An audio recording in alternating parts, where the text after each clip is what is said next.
Au nom du Père et du Fils et du Saint-Esprit. Amen. La paix soit avec vous. Et avec votre esprit.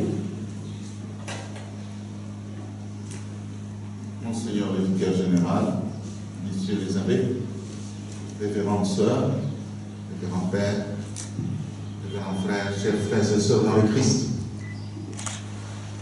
Il y a quelques mois, quelque chose de terrible s'est passé dans cette chapelle. La profanation du très saint sacrement. Un acte grave et condamnable qui a touché l'essentiel de la foi de l'Église. Parce que l'Eucharistie est le sacrement qui fait l'Église. On ne peut pas imaginer l'Église sans l'Eucharistie. L'Eucharistie, comme le Concile Vatican II a dit, c'est la source et le sommet de la vie chrétienne. Qui touche à l'Eucharistie, touche au cœur même de l'Église. Dans la foi de l'Église, en effet, le Christ est présent entièrement, intégralement dans l'Eucharistie dans l'hostie consacrée. Alors nous venons pour remettre cet endroit dans ce droit d'être un lieu de prière où les fidèles viennent rencontrer personnellement le Seigneur, viennent l'adorer, lui présenter leurs problèmes, le glorifier, lui présenter leurs projets et vivre, pour ainsi dire, en intimité avec lui. Mais chaque fois qu'un lieu sacré est profané, pour que les fidèles puissent y revenir dans leur culte, il faut que nous procédions à la remise de ces lieux entre les mains du Seigneur. C'est ça l'objet de notre rencontre ce matin. Mais avant toute chose, nous allons bénir l'eau que nous allons utiliser pour justement chasser cet esprit de profanation et demander au Seigneur de nous purifier, nous tous, pour que nous puissions commencer un nouveau départ avec le Seigneur. Frères et sœurs, demandons au Seigneur de bénir cette eau. Nous allons en être aspergés en souvenir de notre baptême. Que Dieu nous garde fidèles à l'esprit que nous avons reçu.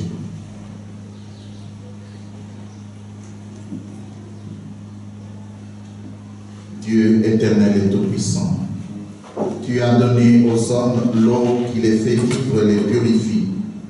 Tu veux aussi qu'elle puisse laver nos âmes et nous apporter le don de la vie éternelle. Daigne bénir cette eau, pour que nous en recevions des forces en ces jours qui t'est consacré. Par cette eau, renouvelle en nous la source vive de ta grâce. Défends-nous contre tout mal de l'âme et du corps. Nous pourrons alors nous approcher de toi avec un cœur pur et profiter pleinement du salut que tu nous donnes. Par Jésus, le Christ, notre Seigneur. Amen.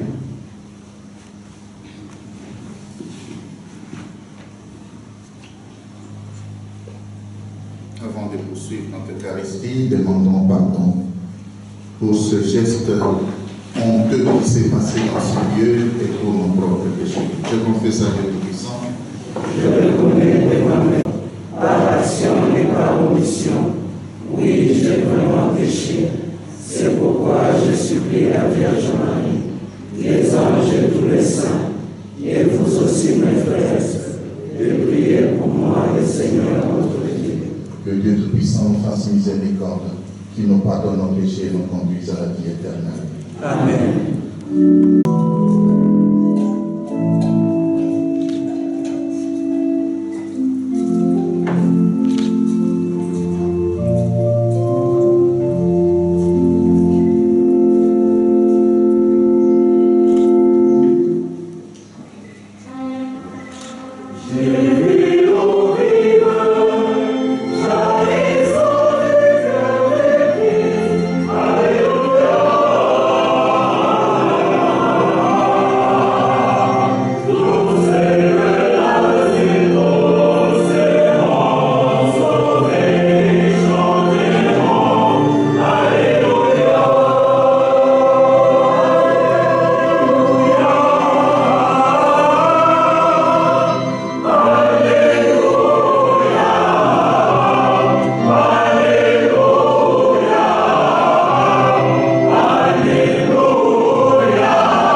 Dieu éternel et tout-puissant, dirige notre vie selon ton amour, afin qu'au nom de ton Fils bien-aimé, nous portions des fruits en abondance. Par Jésus le Christ, notre Seigneur.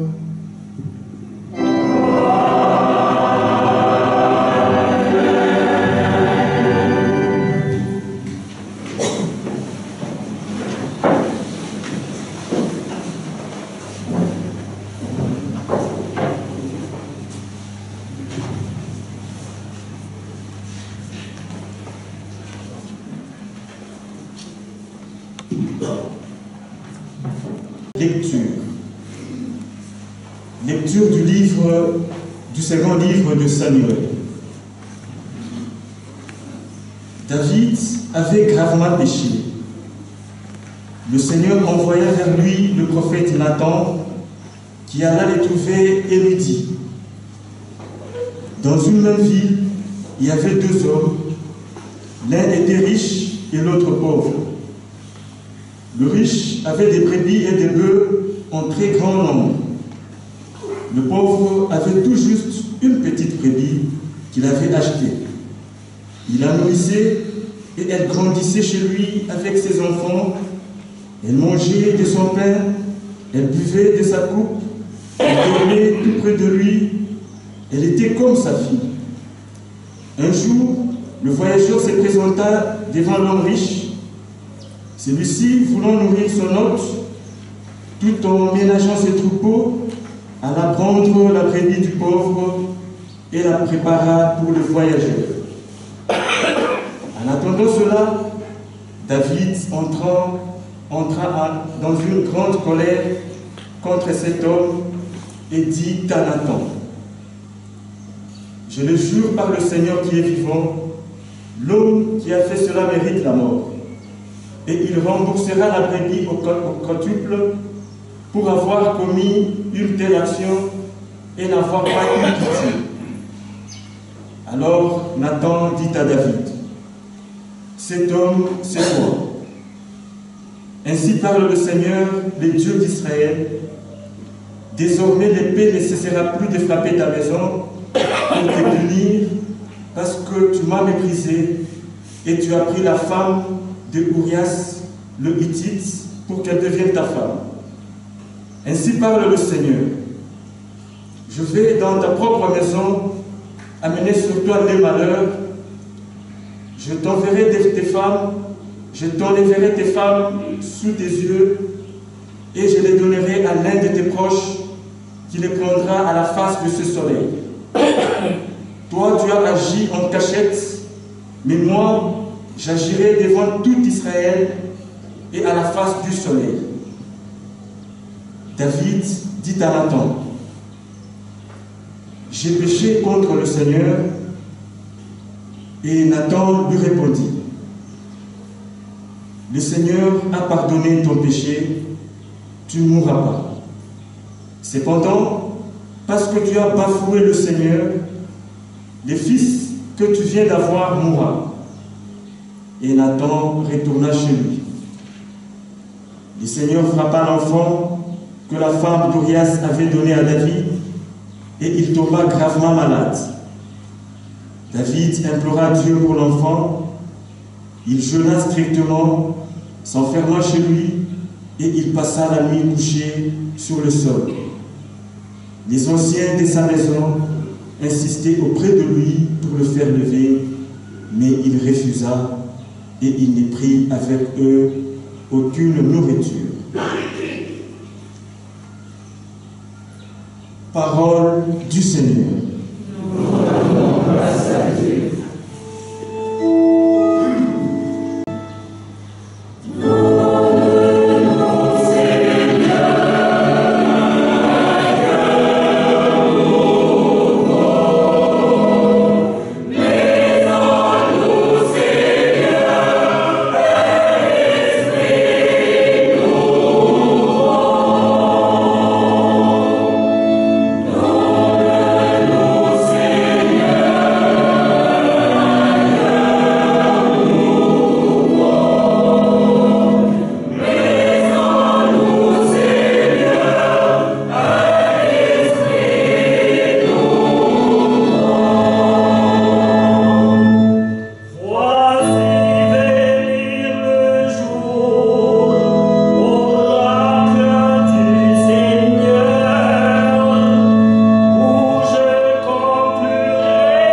soit avec vous. Et avec votre esprit. Évangile de Jésus-Christ selon saint Marc. Gloire à toi, Seigneur Jésus.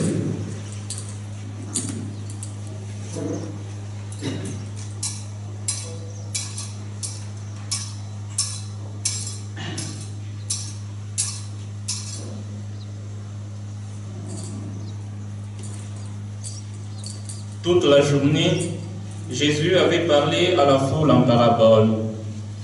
Le soir venu, il dit à ses disciples, « Passons sur l'autre rive. » Quittant la foule, ils amènent Jésus dans la barque comme il était, et d'autres barques le suivaient. Survient une violente tempête. Le vague s'est jeté sur la barque, si bien que déjà elle s'est remplissée d'eau. Lui dormait sur le coussin à l'arrière. Ses compagnons le réveillent et lui crient, « Maître, nous sommes perdus. » Cela n'était fait rien. Réveillé, il interpella les vents avec vivacité et dit à la mer, « Silence, tais-toi. » Le vent tomba et il se fit un grand calme. Jésus leur dit, « Pourquoi avoir peur?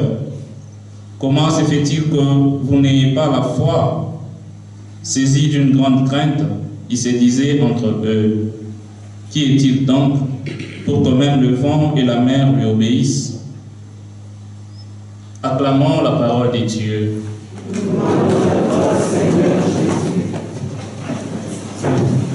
Commentaire sur la parole de Dieu que nous venons d'entendre.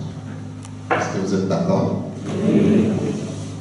C'est depuis quelques jours que nous entendons parler de ces histoires qui se sont passées il y a longtemps en Israël. Israël qui était en guerre contre d'autres peuples dans les environs de la Terre Sainte. Israël qui a été battu, mais Israël qui a aussi battu des armées entières.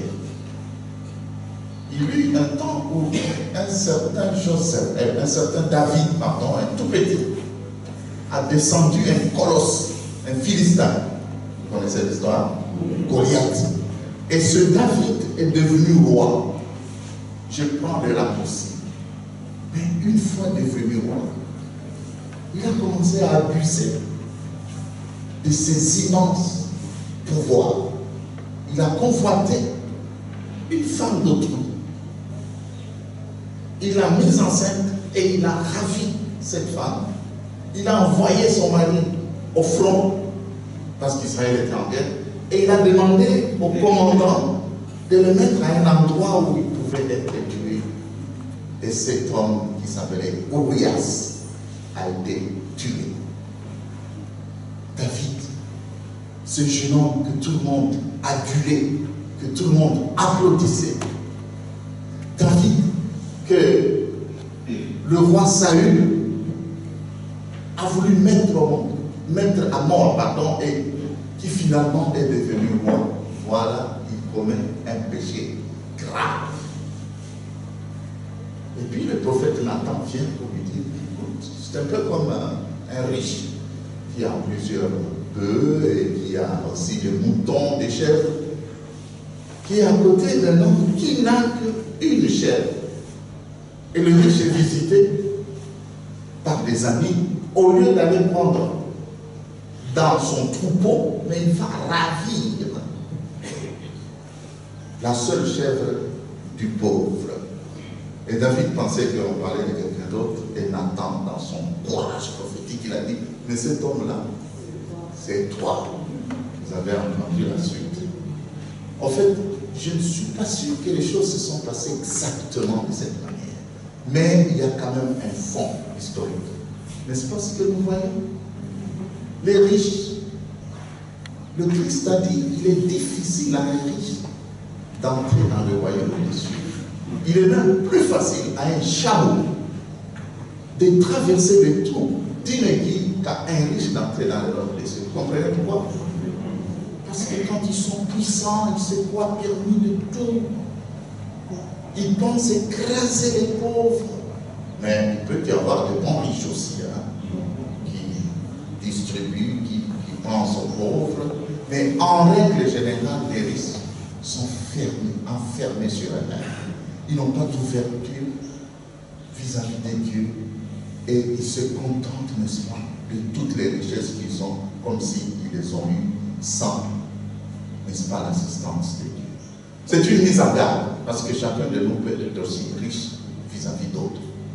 Regardez dans votre vie, vous êtes riche en quoi et comment vous traitez les pauvres et les nécessiteux.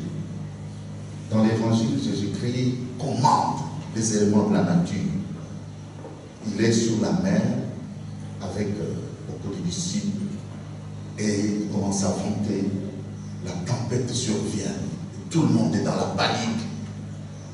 Et lui fait la sieste, le bonhomme. Tout ça exprès. Il a voulu révéler quelque chose. Il s'élève et tout le monde est dans la panique totale.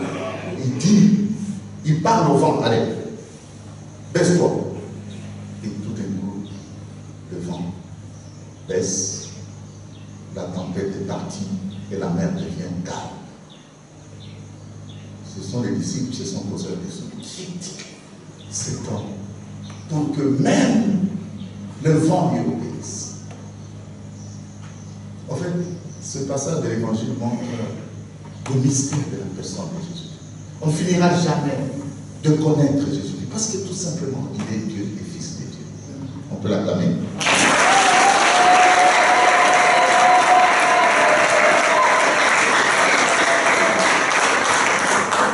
Amen, amen. Amen. J'en viens maintenant à l'événement qui nous réunit ce matin.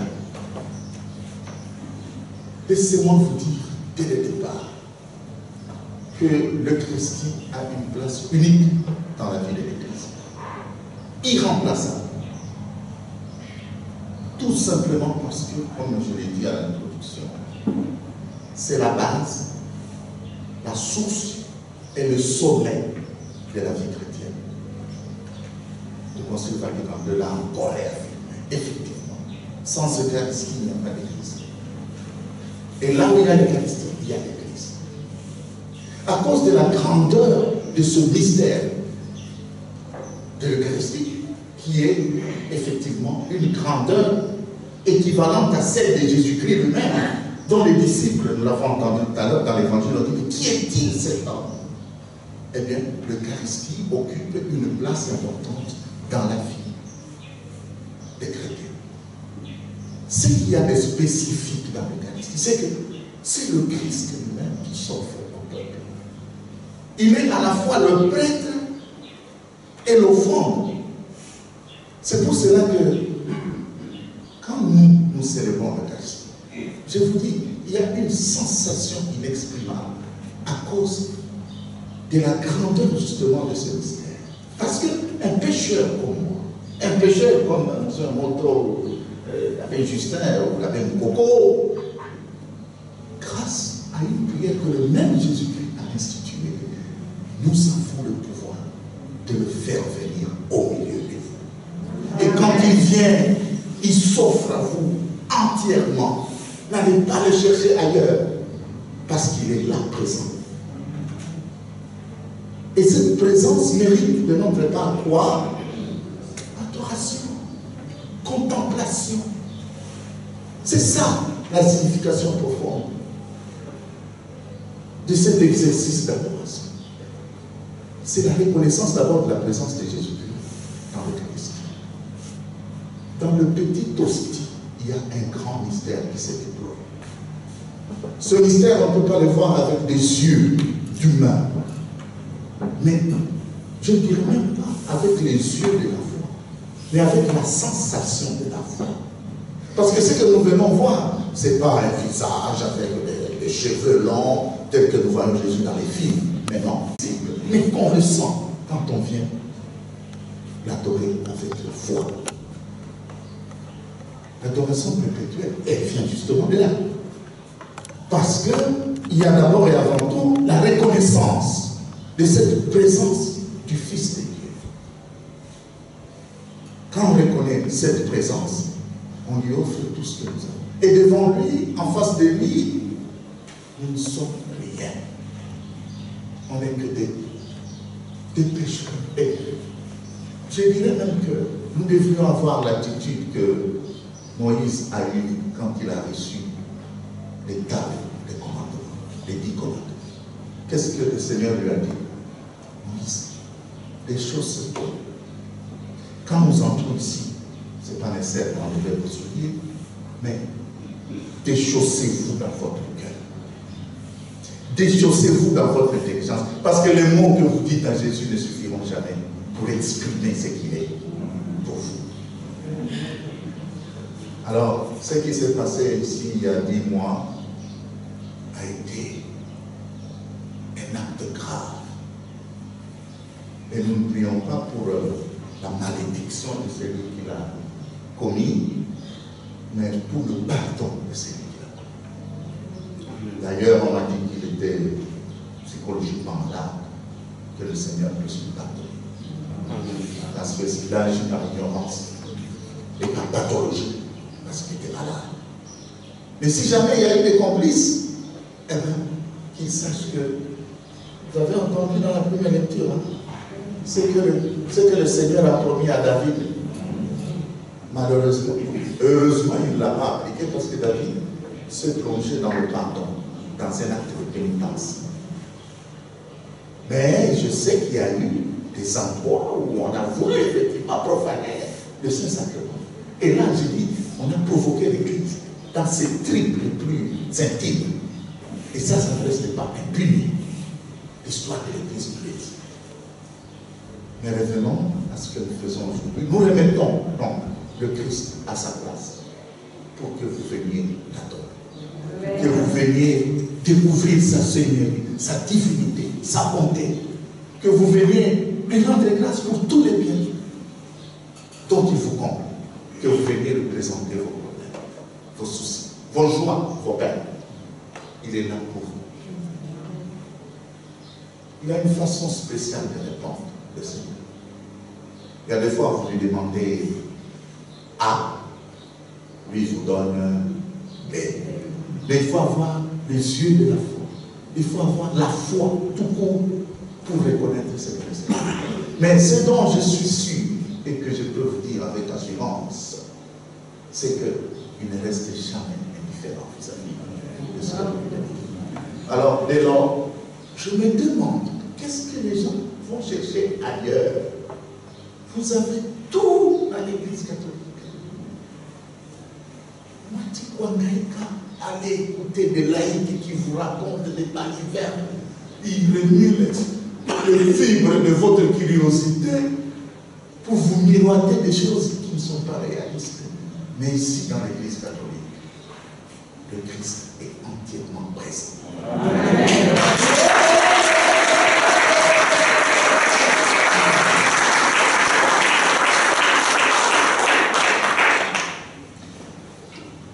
C'est sûr que vous avez vu le signe que lui-même a posé.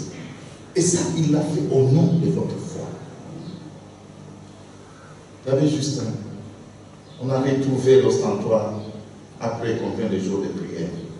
6 jours. Il m'a dit nous piquer n'allez chercher, n'allez donc pas chercher le droit. C'est un signe très très important. Et c'est comme ça. Il est vivant et il est là pour nous écouter, pour que nous puissions grandir dans notre vie. Je dois remercier M. l'abbé Curé pour avoir réalisé cette œuvre sous la conduite de notre vénéraire prédécesseur, Saint Jean-Pierre Dauphin, et pour avoir répondu justement à l'aspiration de beaucoup d'entre eux. Vous allez dans votre travail, mais n'oubliez pas de faire un passage ici. Et quand vous avez des fardeaux trop lourds, lui-même l'a dit, venez à nous. Vous tous qui portez des fardeaux, je vais vous aider à les porter. Il ne nous laisse pas seuls. Il ne nous laisse pas seuls. Il est toujours à nous. Dans la souffrance, dans la solitude. S'il ne nous guérit pas, comme les médecins peuvent le faire, quand ils peuvent, Il nous donne parfois la patience de souffrir dans la foi. Et ça fait partie de cette affaire. Alors, nous allons continuer ce rite justement pour que tout ce temps que nous avons perdu, 10 mois à peu près, que nous puissions retrouver une autre manière. Et que notre foi puisse grandir. Une foi surtout dans sa présence tout à fait réelle dans l'Eucharistie. S'il n'y était pas, nous perdrions le temps. Moi j'avais dit que je ne serais pas prêtre. Mais parce qu'il est là, je le sens. Je l'entends. Je le vois agir. Alors, je me mets à son école. Amen.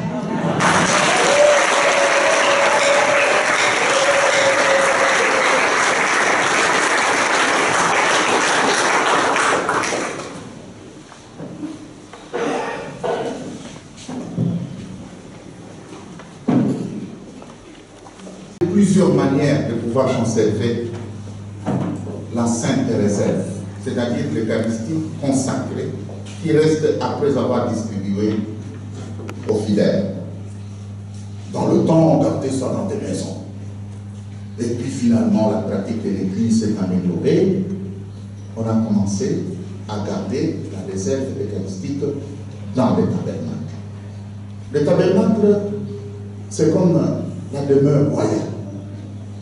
Et celui qu'on y met étant saint, nous ne pouvons pas nous permettre de venir le placer dans un lieu qui n'a pas été sanctifié.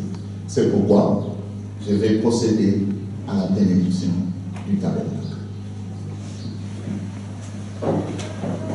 Seigneur, Père très saint, tu as donné aux hommes le vrai pain du ciel. Daigne nous bénir et bénir ce tabernacle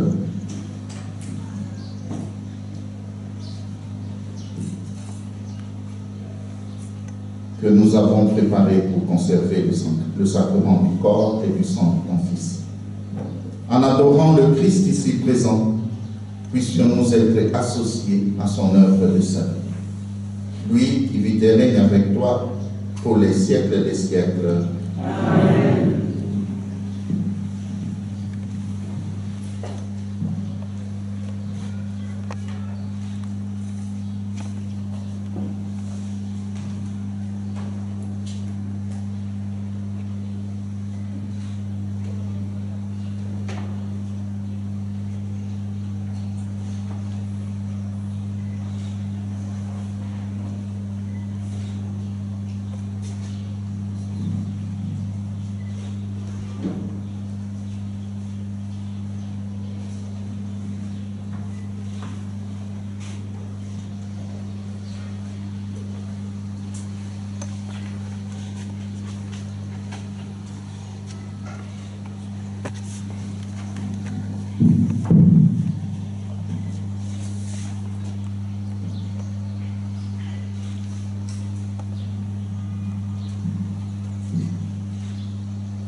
votre enfant, qu'il soit sanctifié et serve ainsi entre salut par Jésus le Christ notre Seigneur.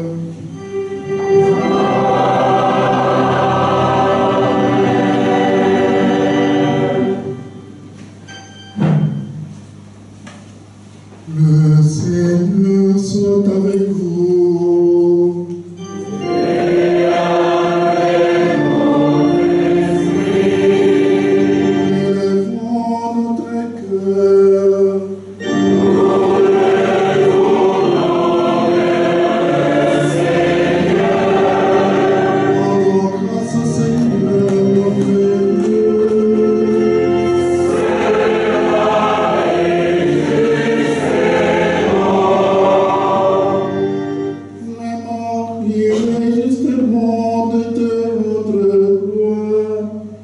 Ne t'offrir notre action de grâce, toujours et en tout lieu. En toi, Père et Saint, Dieu éternel et tout-puissant, par le Christ notre Seigneur. C'est par ton Fils bien-aimé que tu as créé l'homme, et c'est encore par lui que tu en as fait une créature nouvelle. Ainsi, dans l'univers, toutes les choses étaient célèbres, le peuple des baptisés était glorifié, les saints te bénissent d'un seul cœur. Voilà pourquoi, unis aux anges, nous osons te glorifier en disant d'une seule voix.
Toi qui es vraiment saint, toi qui es la source de toute sainteté, Seigneur, nous te prions, sanctifie ces offrandes en répandant sur elles ton esprit, qu'elles deviennent pour nous le corps et le sang de Jésus le Christ, notre Seigneur.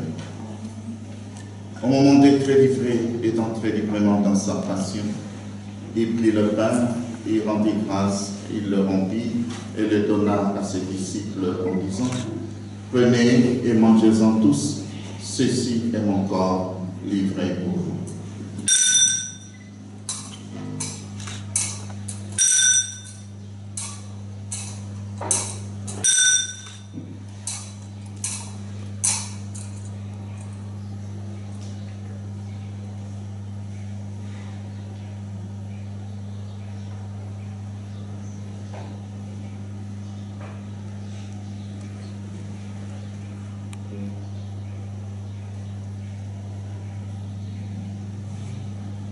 De même, à la fin du repas, il prit la coupe de nouveau et rendit grâce et la donna à ses disciples en disant: prenez et buvez-en tous, car ceci est la coupe de mon sang, le sang de l'alliance nouvelle et éternelle, qui sera versé pour vous et pour la multitude en rémission des péchés.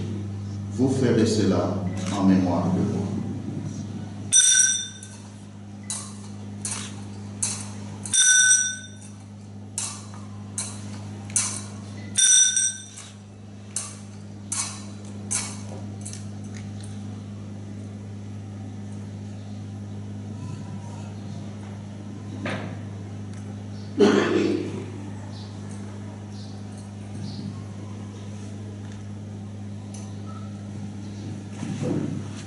Célébrons le mystère de la foi.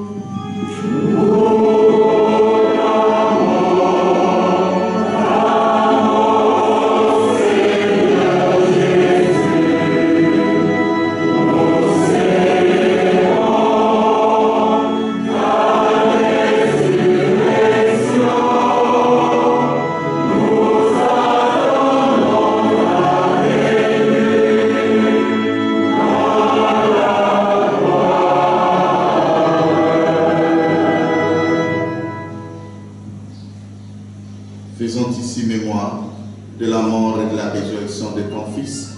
Nous t'offrons, Seigneur, le pain de la vie et la coupe du salut, et nous te rendons grâce car tu nous as choisis pour servir en ta présence.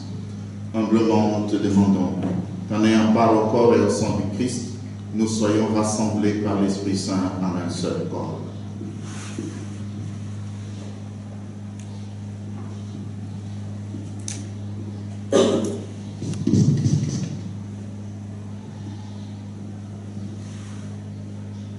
Souviens-toi, Seigneur, de ton Église répandue à travers le monde, de la grandeur de charité, avec le pape François, notre archevêque, Julien Soumeteba, et tous ceux qui ont la charge de ton peuple.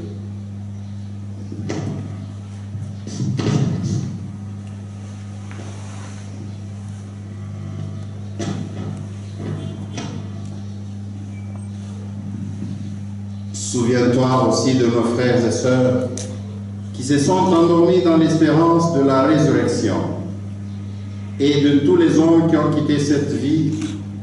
Reçois-les dans ta lumière auprès de toi. Sur nous tous enfin, nous implorons ta bonté.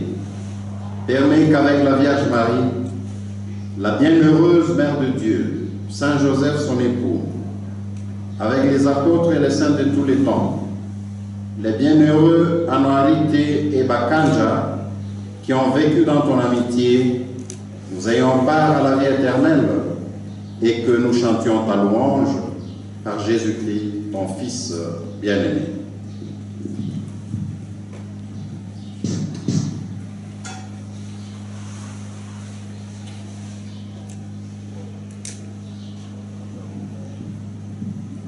Par lui, Oh,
Seigneur, et donne la paix à notre temps. Par ta miséricorde, libère-nous du péché. Rassure-nous devant les épreuves. En cette vie où nous espérons le bonheur que tu promets, et l'avènement de Jésus-Christ, notre Sauveur.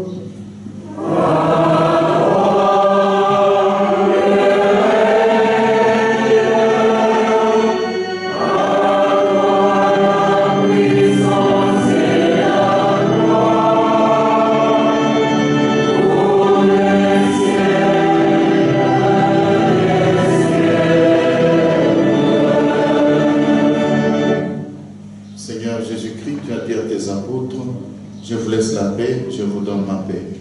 Ne regarde pas nos péchés, mais la foi de ton Église. Pour que ta volonté s'accomplisse, donne-lui toujours cette paix et conduis-la vers l'unité parfaite, toi qui règnes pour les siècles des siècles. Amen. Que la paix du Seigneur soit toujours avec vous.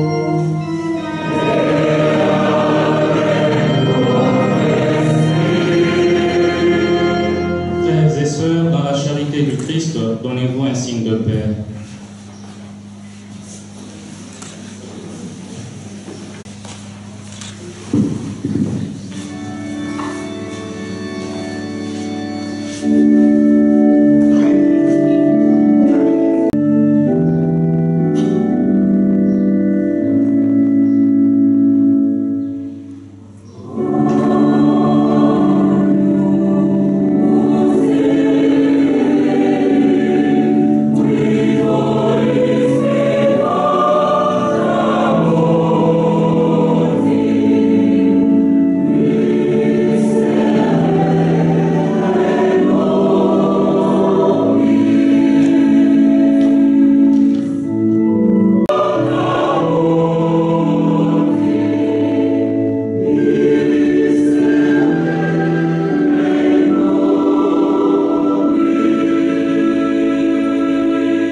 Heureux sommes-nous d'être invités au banquet sacré du Seigneur.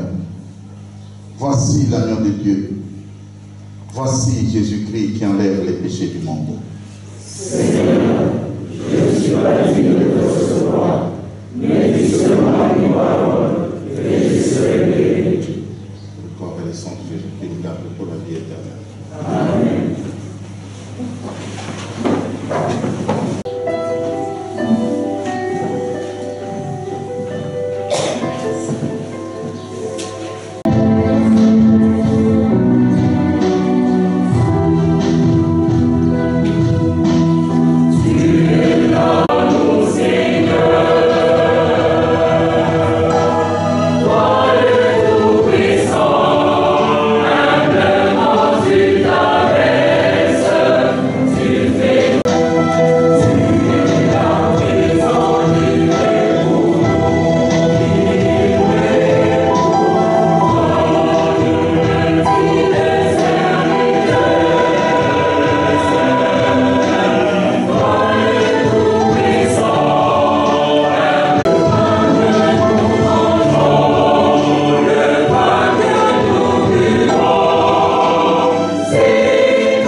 supplions Dieu Tout-Puissant, ayant reçu de toi la grâce d'une nouvelle vie, nous puissions nous en émerveiller toujours.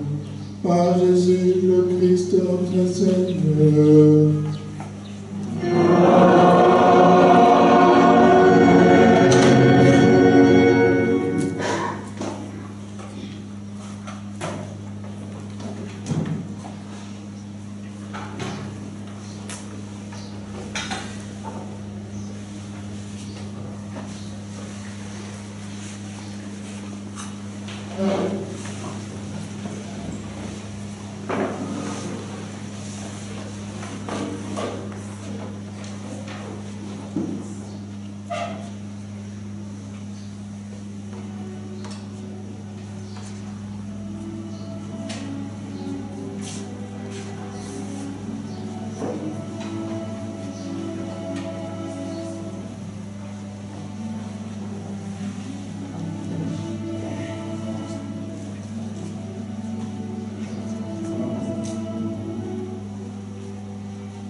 D'abord, nous avons la joie de cette réouverture parce que ça nous fait déjà plus de 8 mois que nous n'adorons plus notre Seigneur dans la chapelle. Vous savez vous-même que la chapelle a été... il y a eu une situation malencontreuse avec de mauvais esprits. Mais aujourd'hui, on rouvre pour que les fidèles chrétiens de toute la ville de Lubumbashi, de l'archidiocèse, qui avaient l'habitude de venir, puissent commencer à venir adorer le Seigneur. Et Monseigneur l'a dit, l'Eucharistie, c'est notre sommité dans l'Église catholique. Ainsi, vraiment, j'ai un sentiment de joie et je demande maintenant aux chrétiens de commencer leur adoration et de venir vraiment adorer notre Seigneur dans la chapelle qui est ouverte. Tunafurahi sana sana na zaidi, Mungu abariki na askofu wetu, tunashikia furaha ya mnene sana vile adoration yetu wanafanya.